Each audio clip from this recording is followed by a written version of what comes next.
Welcome to Stars and Stripes. Our flag is the symbol of freedom and justice for all. Many brave Americans fought and died for this freedom. America was founded on Judeo-Christian principles.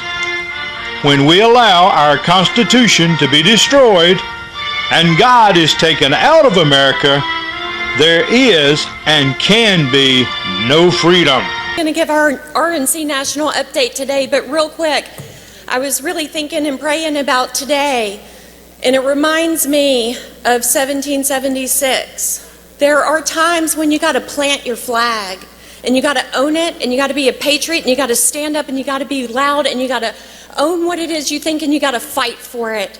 All of you are doing that by being here today. You're all patriots. You're all Republicans. And I want to thank you and know that when we finish up this convention today, we're all going to plant our flag, we're going to own it, we're going to fight together because we will only win together. Thank you.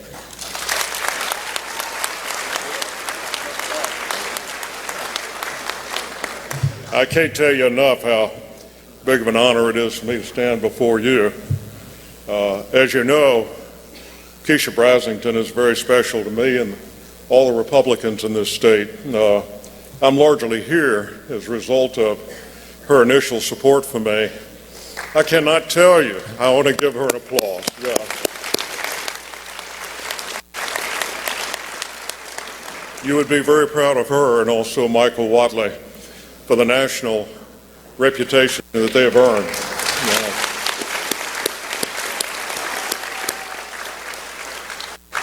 I was struggling this morning to think about what message I could bring to you all. I know a lot of you, like me, harbor a lot of anger and disappointment as a result of what may have or might have occurred last year that might have denied our rights at the elections. I find that despicable. We are not only in front of us dealing and struggling with all the efforts we are normally used to in raising money and organizing our grassroots for a big election coming up next year, not knowing whether the elections will be fair. Beyond that, I think that we have before us a battle that may be as much as a civil war that concerns me. The fact that you all are here, standing patriotically in applause, with good spirits, maybe somehow or another we can overcome the enemy. Beyond just our lives maybe being in danger and our freedoms and liberties, we need to work extra hard and to support the team effort that we have before us. We have a lot to be thankful for and to applaud ourselves for the success we had last year. I cannot express to you the amount of work and effort that both the state and national party went through to try to win this past election fairly. Our efforts here in North Carolina are remarkable. I personally, along with Mike Watley and the staff here at the state, put up and put together hundreds of fundraisers across this state to elect good Republicans. Millions of dollars were raised for electing a Republican Supreme Court, electing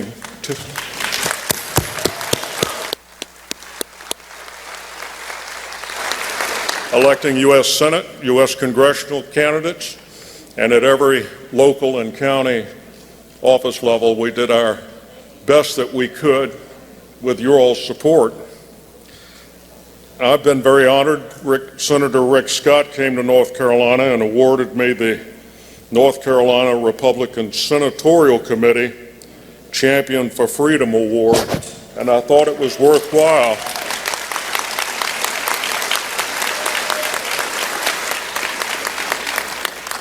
I don't normally get awards, but I was not only shocked but so appreciative of this. Not only was it, I thought at first light, but it's a heavy device, which is impressive. But it didn't deserve just to sit on a shelf somewhere at the house. It's something that I need to share with Keisha, Michael Watley, the Ncgop, and each one of you here in this room. Our success led to the election and did our part to elect a Republican U.S. Senate, our U.S. Senator Ted Budd, which I'm very, very proud of.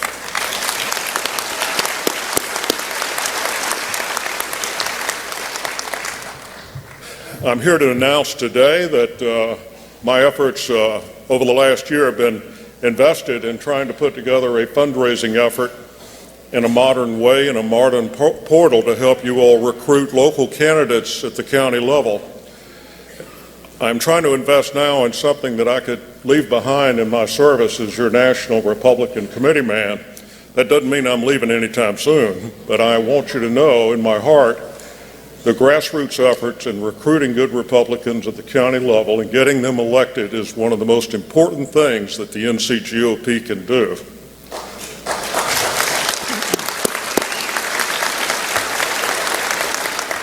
And to that end, Keisha and I and Mike Watley want to work with each county chairman and vice chairman to work with you in finding better ways to financially invest in campaigns at the local level.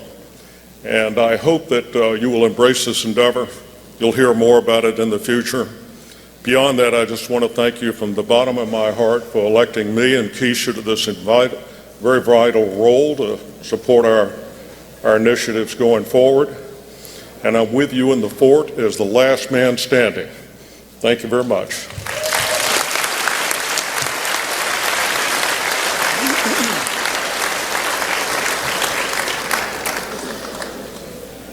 Next, the chair is privileged to welcome to the podium to address the convention this morning, former United States Representative Mark Walker.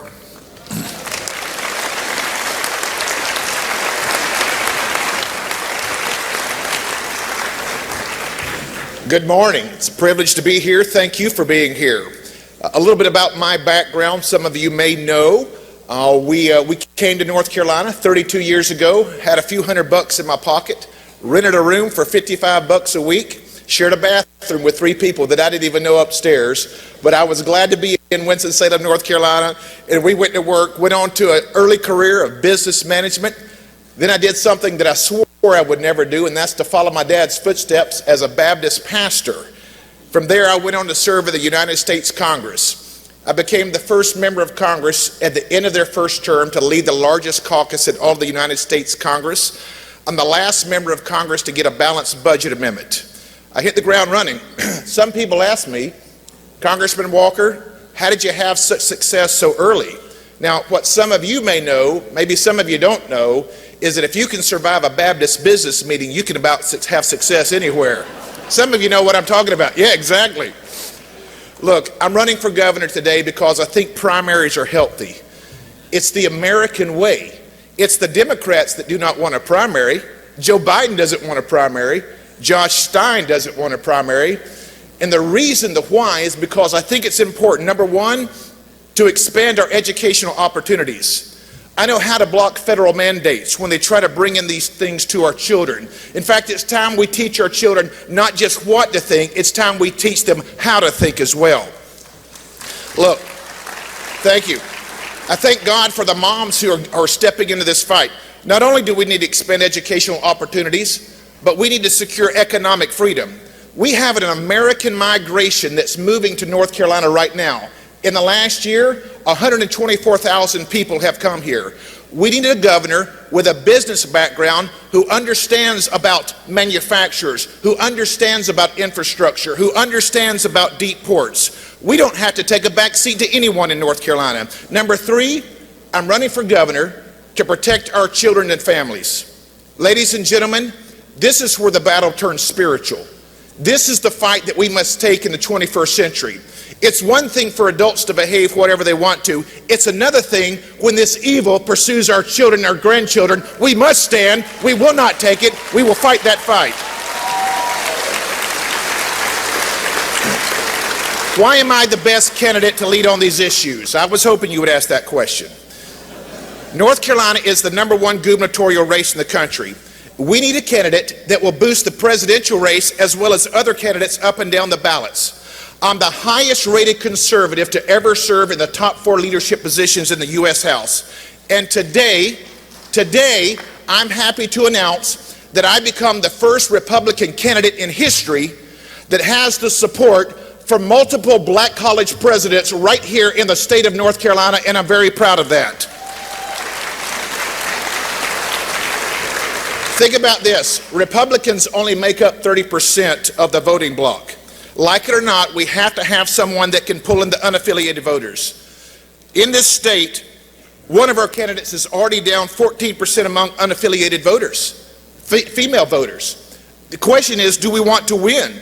We've had one Republican in the last 3 decades, only 3 in our history. This is time to engage, and frankly, I'm tired of Republicans who show up at our county meetings raising loud voices, but when it comes to Raleigh, those voices get silent. We need somebody who will take the fight to Raleigh as well. This is about results, not rhetoric, about solutions, not speeches. Listen, there are no surprises in my background. I'm the candidate that can withstand the scrutiny. I'm the only candidate to lead my own business, to lead a church as a senior pastor, and to lead 160 members of Congress who work with President Trump and Vice President Pence to repeal Obamacare and defund Planned Parenthood. I'm proud of that record. Like many of you, I don't come from a lot of wealth. My success has come from my ability to lead and my refusal to be bought. It cost me something to stick to my principles, but I never bow the knee to Mitch McConnell, and I won't bow the knee to the Raleigh establishment as well. I'm not ashamed to tell you that my hope is in the Lord. As the psalmist says, I do not fear what man can do to me. My job is to stay close to the Lord and lead with boldness and courage. That's why I'm standing in front of you today asking you 2 things. To pray about this vote. This is a very serious situation, and to answer this one question I want you to answer. Who is the best candidate to beat Josh Stein? North Carolinians, we can build something together. We can do it all together. May God provide the path, and may we have the courage to follow. God bless you, and God bless North Carolina.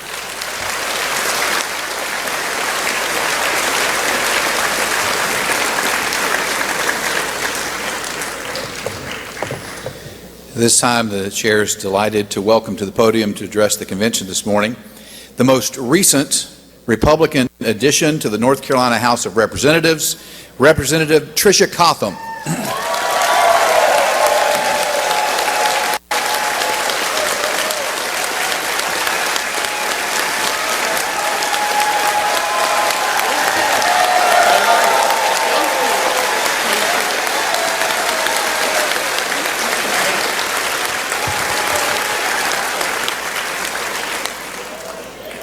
Good morning, my fellow Republicans. That feels so good saying that. It's such an honor to speak before you this morning, and I am so excited to be at my first Republican convention. I have felt so giddy. Thank you. I have felt so giddy and so excited, and I have enjoyed taking everything in, learning from you all, and meeting people all across this great state. I am so proud to be the newest 72nd member of the House Republican Caucus, delivering North Carolina a solid supermajority veto-proof.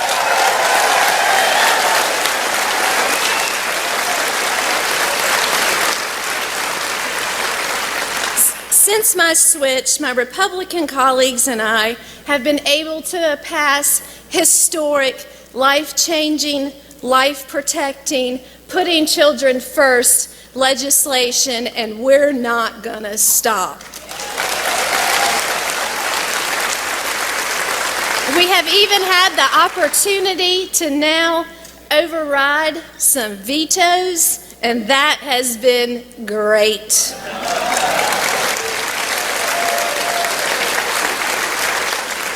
I am a single mom to 2 amazing boys, Elliot and Ryan. I'm an educator, a principal, even Teacher of the Year twice. I own a small business, a family business that is what builds this country, and it's made me who I am, being a business owner. I am a competitive national championship boys basketball coach, and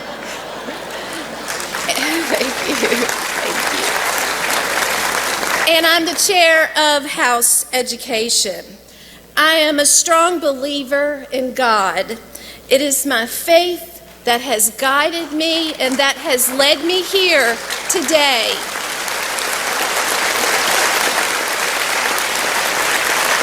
I am a proud American. I am a patriot, and I believe in freedom. I have always been an independent thinker.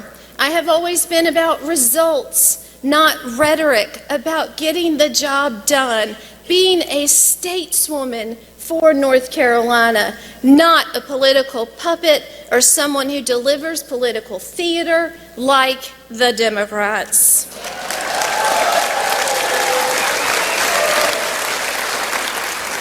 I had to realize that this woke, radical left, out of touch, modern-day Democratic Party was not me and not in line with most of North Carolina or America.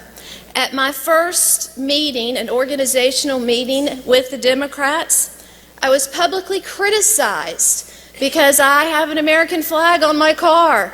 I wear one in my office, and I was told that that was wrong, and using the word patriot had a very different message. They are out of touch.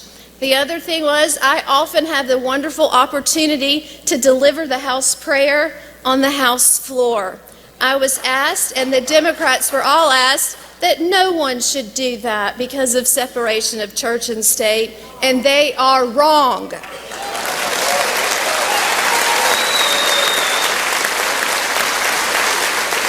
I have to say that one of the labels that I was identified with, since the party over there loves to have all these new identities for everybody, and this made me laugh. I was called an amosexual because of my support of the Second Amendment.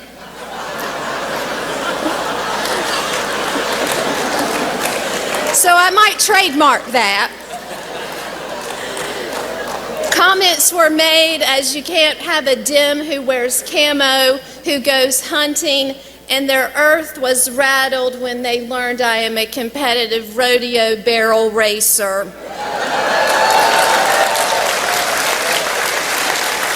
I did not take this decision lightly to switch parties. I felt very much at odds with the Democrats. I never attended a Democratic caucus. I certainly was not going to be bullied or told what to do by Governor Cooper or anyone in Democratic establishment.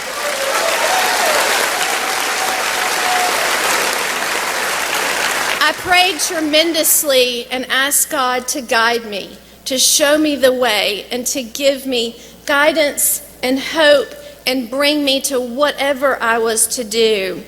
And it was to change parties. I had not talked with anyone about this decision, but the night before I did this, my 12-year-old boy, again, who knew nothing of this, said to me as we were playing basketball at 10 o'clock at night, because he needs to always practice, that he said, "Mom, all my friends are Republican at my school, and they're really nice, and they really like you." And he said, "The Democrats are so mean to you, why don't you switch parties?" And, you know, using a child to deliver such a strong, important message was so powerful, and I knew that was God doing that to me. And it was not something I took lightly, but I sure took proudly. And I told my son, "You're right. I am going to switch, and will you support me?" And he said, "Yes, as long as I get an elephant bow tie."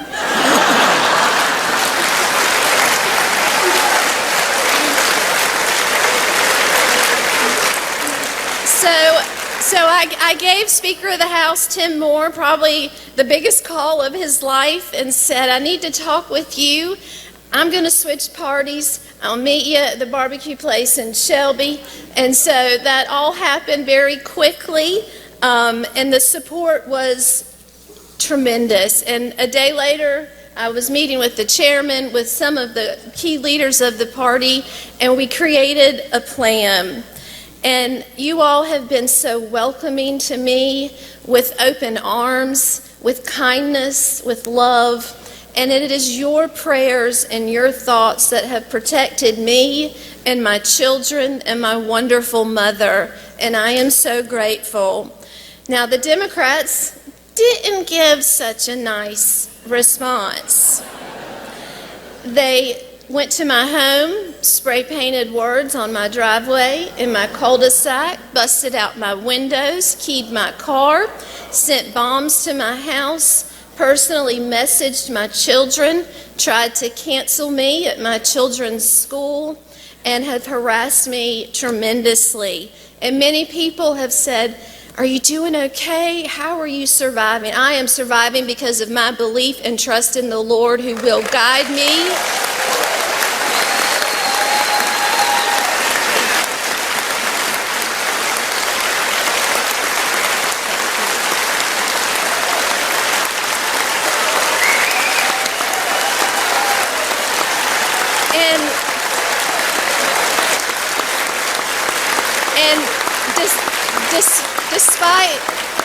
Despite their hatefulness, their vulgarity, and I believe it's just mentally ill because I do not understand it, I always knew and always looked at everything that God will bring me through this.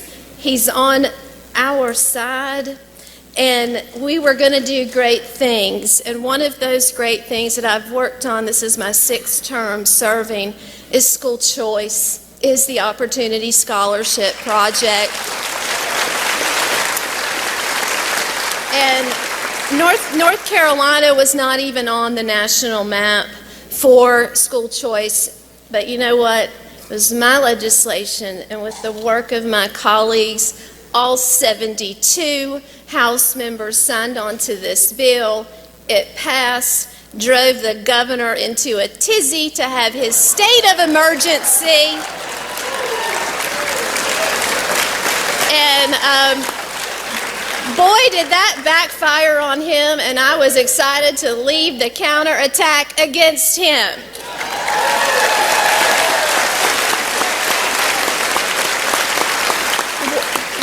One newspaper had me on the front of the paper and said they picked the wrong chick to mess with. And I would agree with that, because I have you all. I have an army of good American patriots behind me and with all of us in the North Carolina House, and it makes a tremendous difference. I am so grateful to the Mecklenburg County delegates, all 100 of us.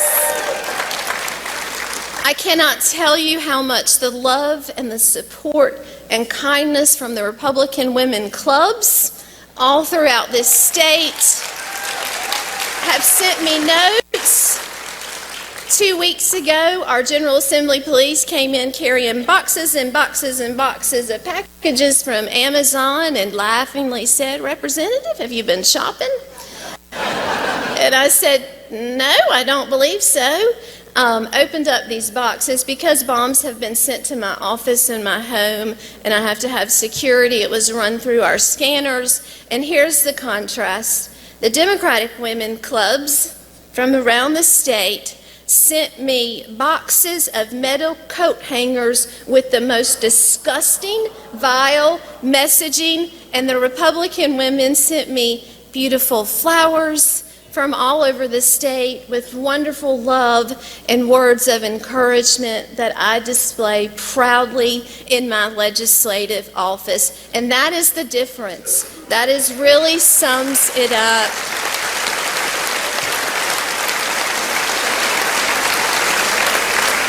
I am proud to be a Republican. I am so excited to run this time as a Republican in an urban district that we will win with your support and with your prayers. Let's get to work. Let's elect Republicans up and down the ballot.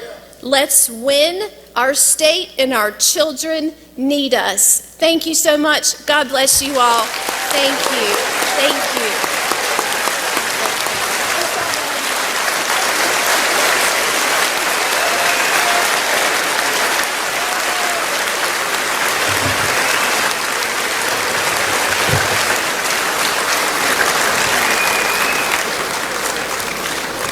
Just want to point out that the first man or woman to market "I am an amosexual" t-shirts is going to be a millionaire. Amosexual, is that? Wow. Would you please join me in welcoming to the podium to address the convention our final speaker for this morning, the North Carolina State Treasurer, Dale Folwell.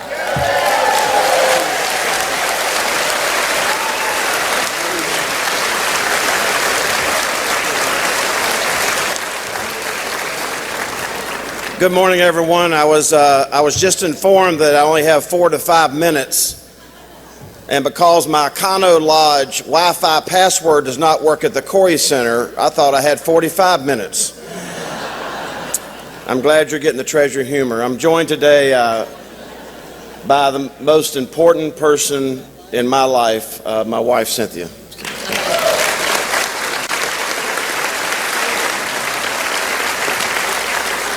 You've heard me describe her as the most beautiful 250-year-old woman you've ever met in your life because she has 2 jobs and she's in 4 bands. She works at Old Salem, where she dresses up in the period uniform of 250 years ago, and she's also a muddy sneaker. For all of you in western North Carolina, she takes 5th graders out in the woods and teaches them biology, and she's going to be a great First Lady of North Carolina. Thank you very much, honey. Like so many women in my life, she has been an incredible spouse, an incredible mother, an incredible friend, and like many of you, she's had to cry inside while trying to make other people laugh, and I'm just so respectful of everything you've ever done. Thank you very much. Yeah. All right, so we have at the State Treasurer's Office, we have... I trust you enjoyed today's program. Please contact your congressman and let him know you are displeased with our Constitution being butchered. Remember to pray for America. Be strong and of good cheer. Remember, America is worth fighting and dying for, as is Jesus our Lord. Until next time, this is Kenneth T. Jones saying, so long, friends.